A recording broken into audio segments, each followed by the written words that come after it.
มาพี่น้องนั่งพักผ่อนอยู่หน้าบ้านมาแต่ไถนาพี่น้องเอ้ยไถตัวหนึงแล้วไปว่านเข้าแล้วมีแต่หญ้าเหยียบกับบท้องดินหญ้าตายมื่ออื่นที่กลับไปไถทงนอกอีกพี่น้องเลยประมาณ4 ไร่แหละ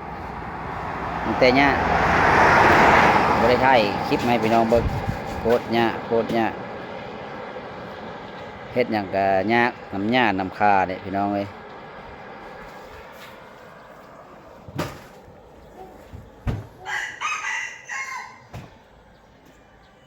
หญ้าหลายไถทงนี้ก็ยังอีกจัก2-3 มื้อจังสิแล้วแข็งซอกรถไถก็มาไถตื้มจักไร่2-3 ไร่นี่ก็บ่มี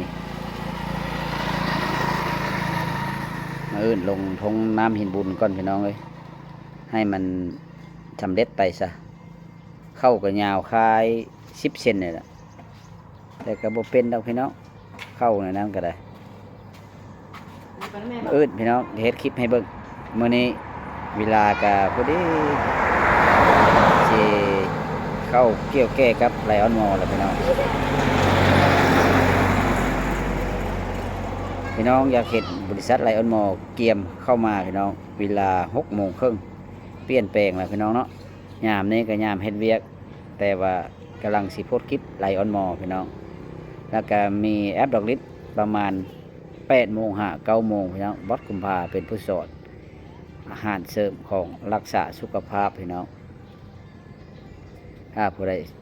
สนใจก็ทักทายมาพี่น้องบ่ได้ลงทุนบ่ได้ลงหอนบ่ได้ขายเนาะซื้อกินได้เงินเข้ามาเบิ่งนะพี่น้องเนาะมื้อนี้ก็เว้าปันฟังซองที่นี่นะพี่น้องเว้าหลายกับพี่น้องบ่เชื่อ